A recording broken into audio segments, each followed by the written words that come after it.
Welcome, everyone, to another spirited conversation with one of our good friends and industry leaders in thought and in deed. I can't remember the very first time I met John Sparkman. I just remember it might have been like Derby week up in the old press box or on the backstretch or at a sale. Those were the likely candidates for the first time that I saw him. And I know that I met him and said, who is this professorial looking fellow who tells me interesting things about horses and helped me in my infancy. We both were much younger than John. It's been a while. Thankfully, I believe we met. Excuse me. I believe we met through the late John Harold, Jeff. I think you're right, and that would have been a Derby week type of affair, wouldn't it have? Now. Yes, I believe so. Mm-hmm. John Harold, who was a fabulous writer for the Thoroughbred Times, and left our world far too soon. Just a wonderful guy. And a great father and a great spouse and a fabulous writer. Thank you for reminding me. But I do remember thinking, this fellow is, this guy is very, very smart, and he's delightful to talk to. I'd best never tick him off. I'd best always stay on his good side. And you've been wonderful to help me throughout the years. And thank you for joining us. It's been a delightful relationship, Jeff. Glad to be here.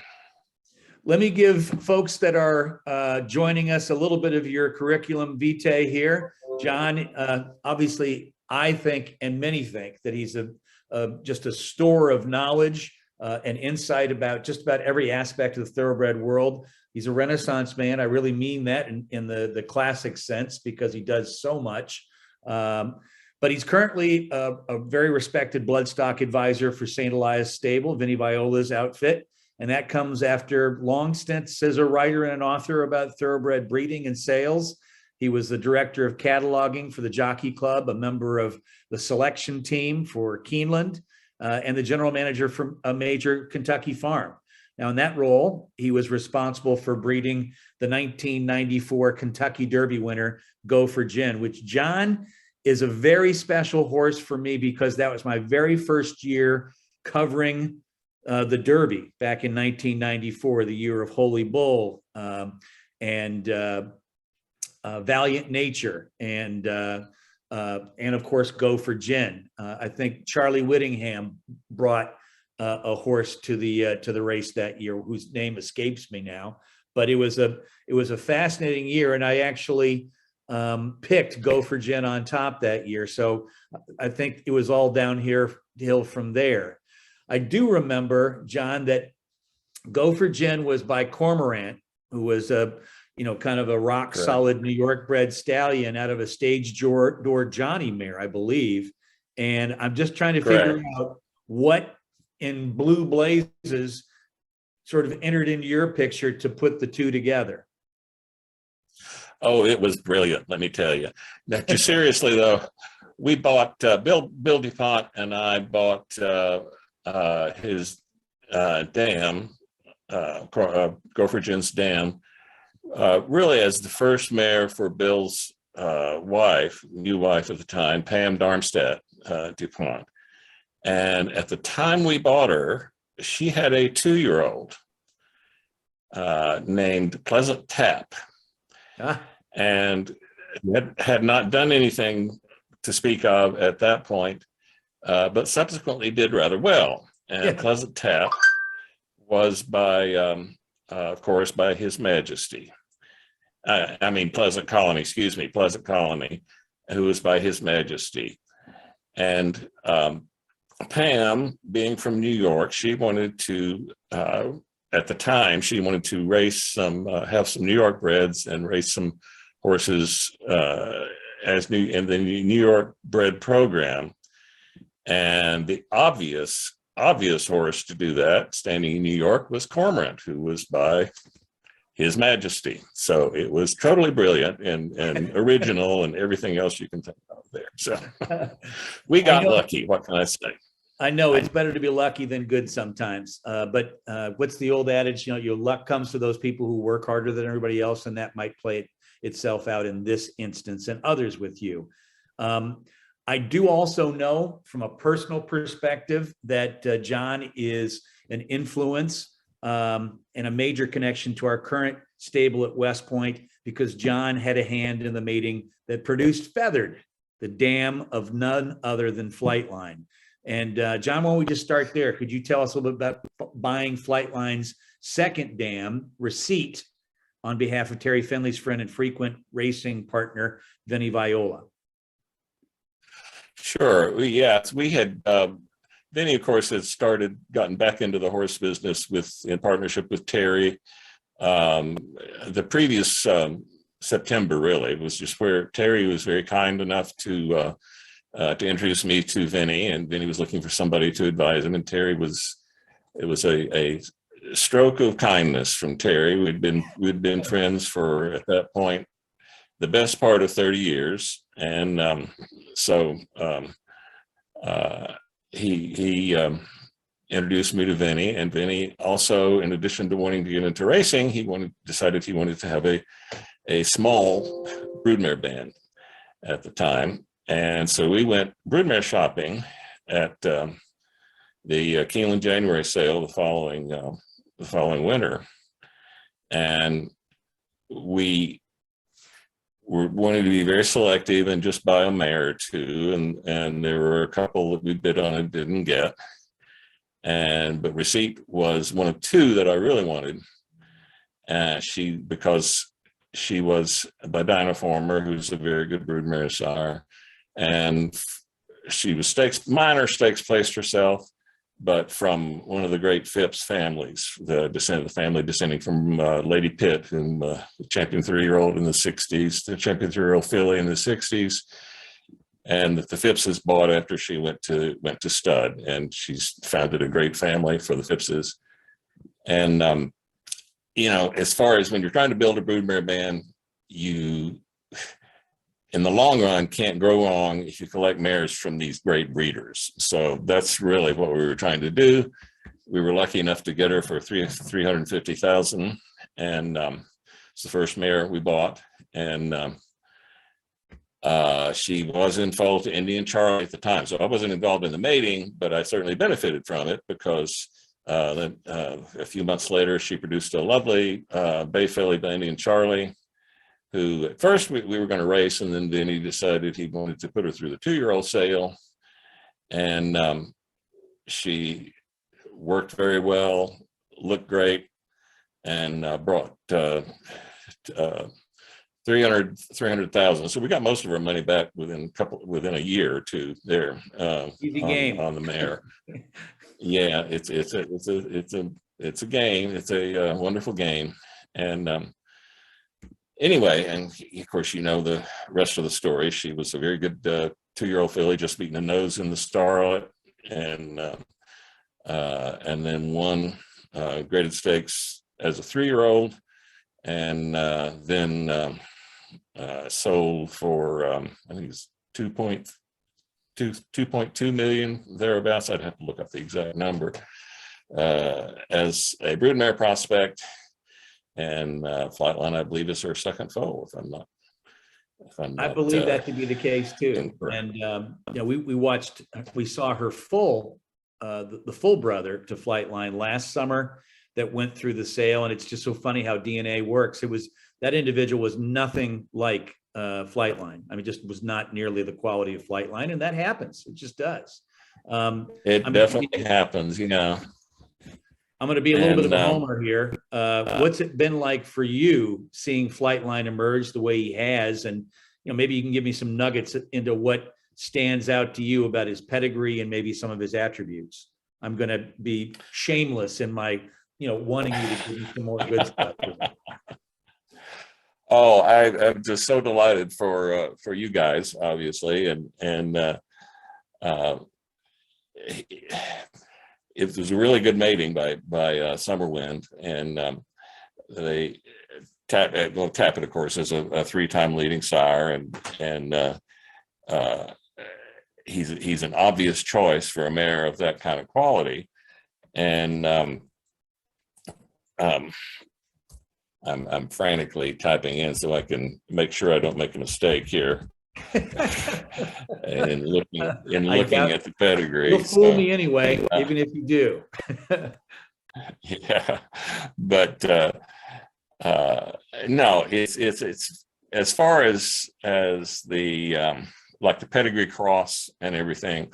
It's the Indian Charlie hasn't been tried a whole lot of times with Baffert, but that's kind of immaterial, and it's really I breed the best to the best kind of mating as much as anything else. It's a fairly standard mating as far as the internal ones. There's inbreeding to distant inbreeding to Mr. Prospector and Northern Dancer and so on, which is practically every horse in the stud book has that right now.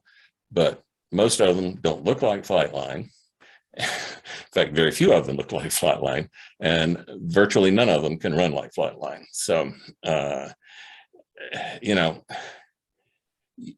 you've been in this long enough, Jeff, to know that you have to buy numbers, you have to buy quality, and then you have to get lucky. So that's just the way it works. Yeah.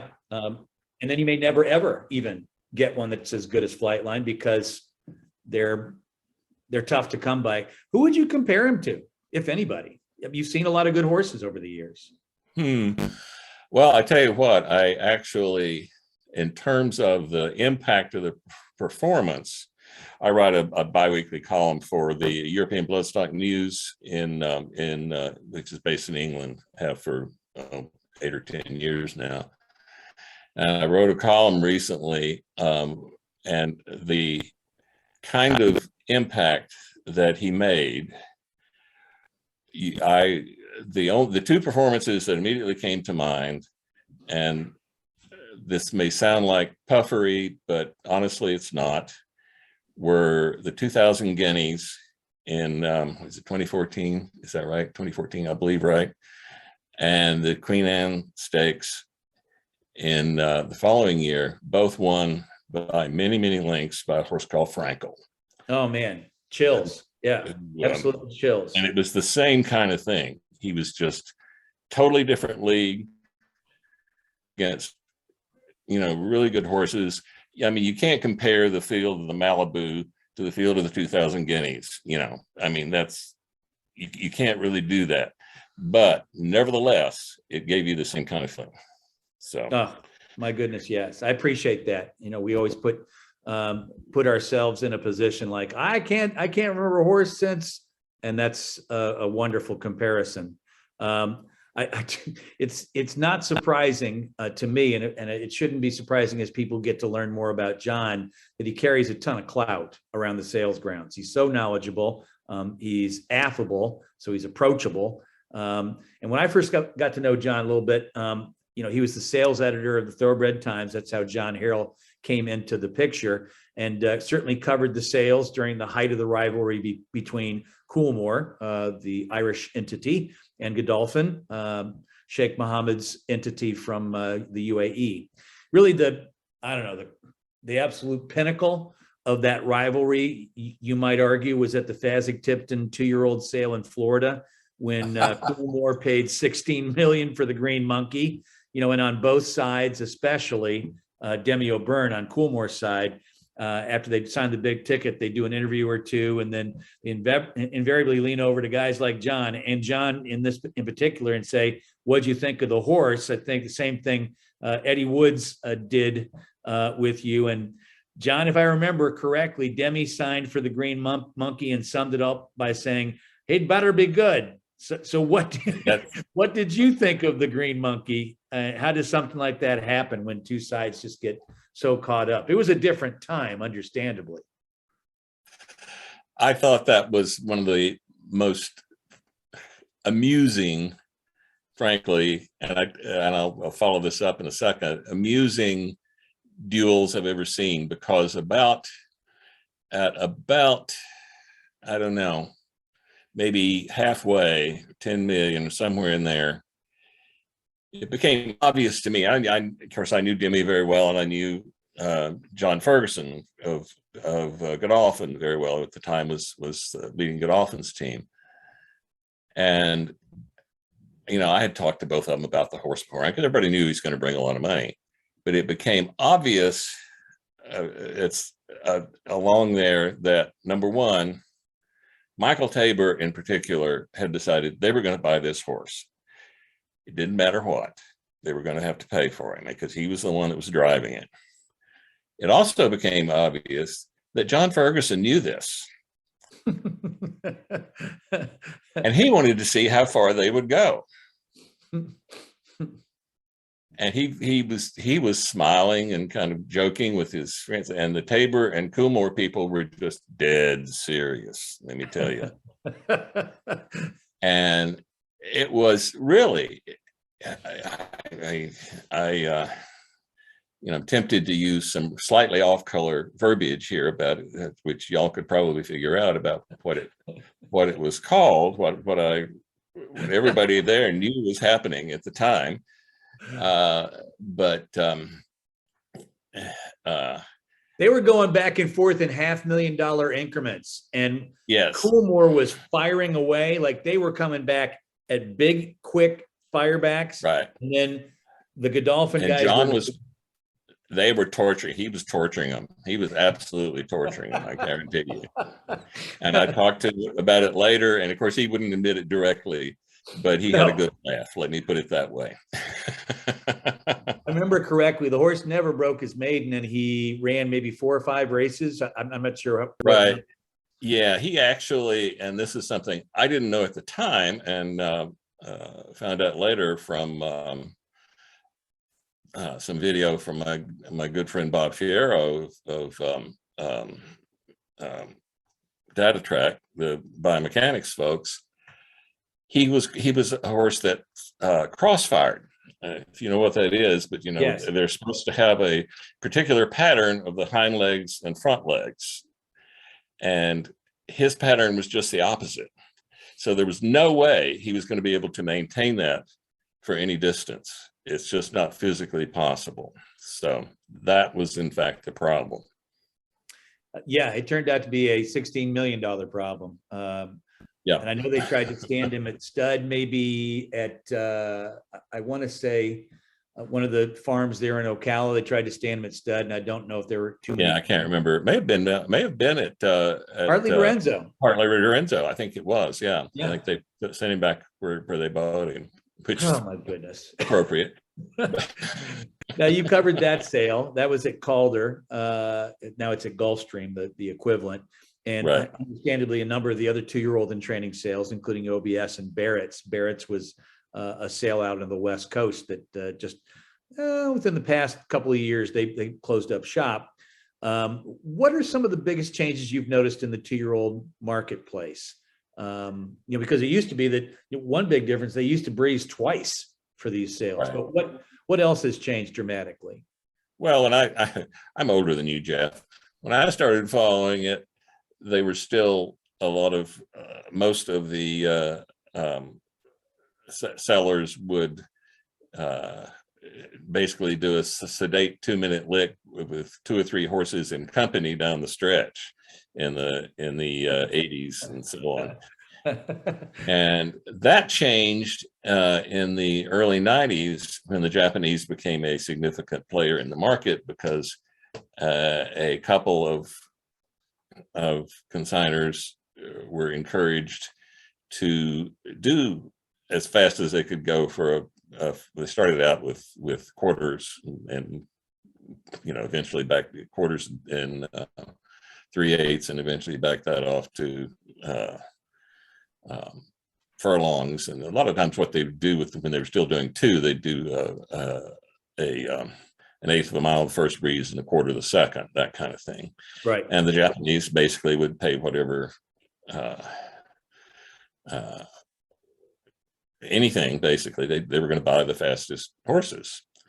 And not that really turned out all that well for them for some obvious reasons, but that drove the market.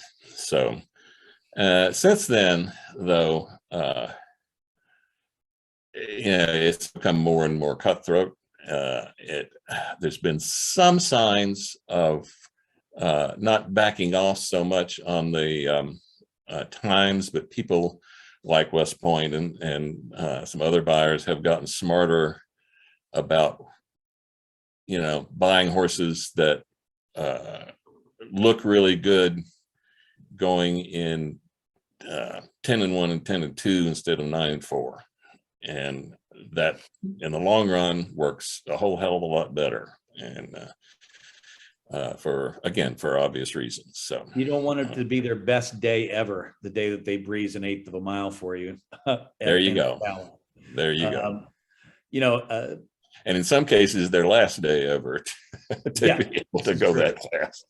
The Japanese and we talked about the influence of several other foreign buyers, Godolphin and Coolmore. There's a neat and somewhat crazy story talking about some of the horses that breezed beautifully, etc. Unbridled Song, understandably, this is a horse that legendary, now deceased stallion. He was the 2-year-old champion, won the Breeders' Cup Juvenile. He was a favorite for the Derby, leading sire.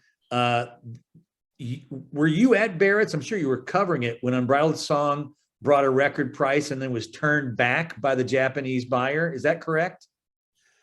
Yes, I actually, first time I saw Unbridled Song was actually at Saratoga the previous year, and I was making my rounds there, and looking at all of them, and I don't want to sound wise after the fact, but for whatever reason, this was at Dairy Meeting Farm, where it's the barn at Saratoga where Denali is now in most recent years. Over on the other side of the street. Right. They had him in the around the back. I think it was probably because he was a little eager. And they brought him, walked him from back to me, and I just fell in love watching him move. He was the most athletic, beautiful mover I had ever seen at that point, and he was the same on the racetrack the following spring at Barrett's. And I'm sure you remember, and I don't, the Barrett's publicity folks or somebody, I'm not sure who it was now, come to think of it, coined the phrase, he made the palm tree sway. Yes.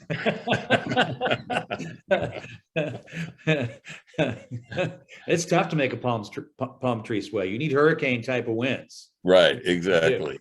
And, it was such a pity that he had the foot problem. I mean, if you remember that Derby again, that long, just loping action, and he just ran out of fitness. So he ran it in army boots. He had a bar shoe. That's tough. Correct. He ran, I thought, one of the better fifths in the Kentucky Derby based on that. Yeah, I agree 100%.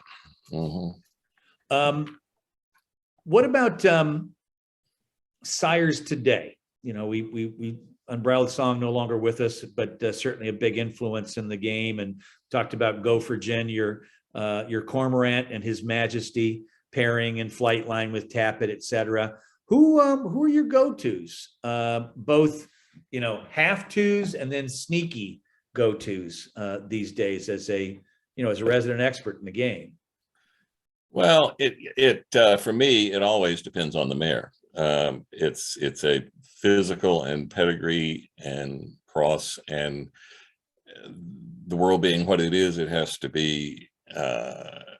You have to try to make it commercial, because there is a market that matters. There's the obvious sires at the top, and we breed. We have wheat being St. Elias. We have a number of mares, and we breed to a wide variety of stallions. Of course, we breed to our own horses that we're. Liam's Map, who's our first really good horse, who won the Breeders' Cup Mile and who's turned into a pretty darn nice stallion. And a couple of other horses that we're working on making, like Army Mule was unbeaten in 3 starts, just like Flightline. And let's hope Flightline gets to run a few more times. Yep. And Known Agenda is just starting out. So we use our own horses and support them fully. And we breed to the stallions at the top of the sire list and so on. And we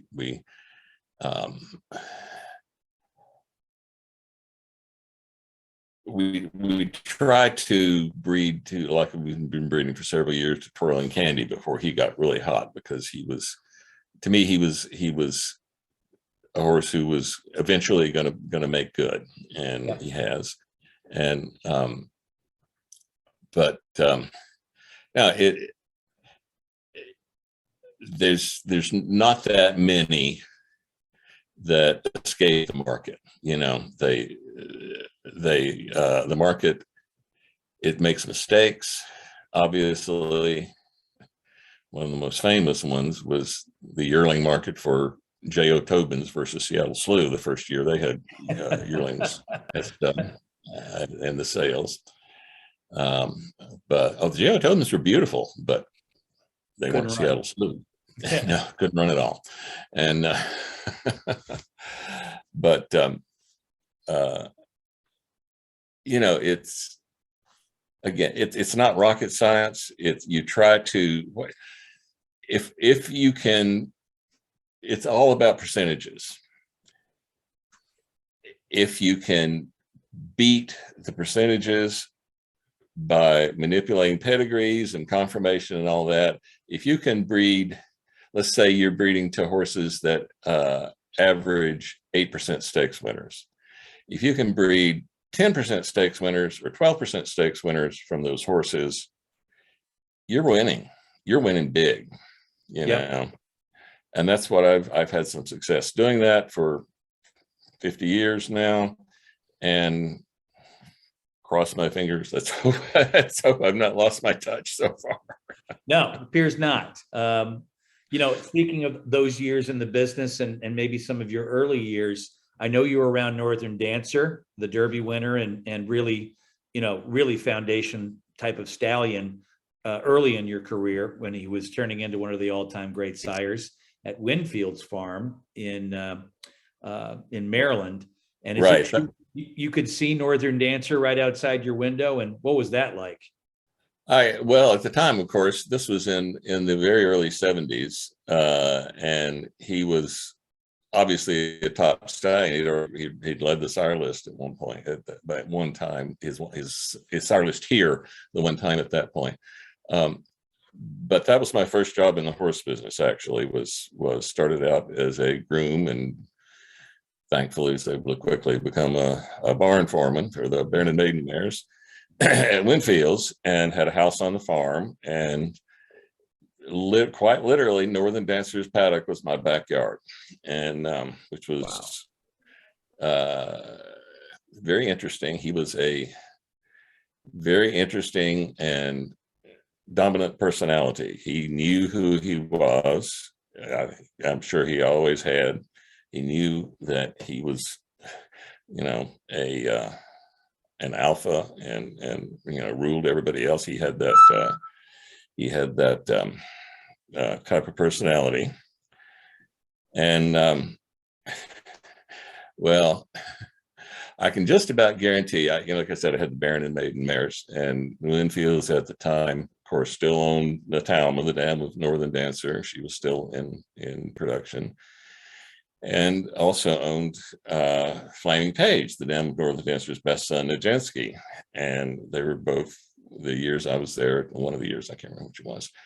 But I can just about guarantee you that I'm the only person in history who has, well, I can't guarantee you this, who has, in the middle of a hurricane, skied across a muddy field with the dam of Northern Dancer on one shank and the dam of Nijinsky on the other shank, running away, trying to get, because it was storming and lightning, and I'm trying not to die. So I figured you weren't doing it for recreation purposes. That's what the Oh, but it ocean was and so lakes much are fun, don't you know?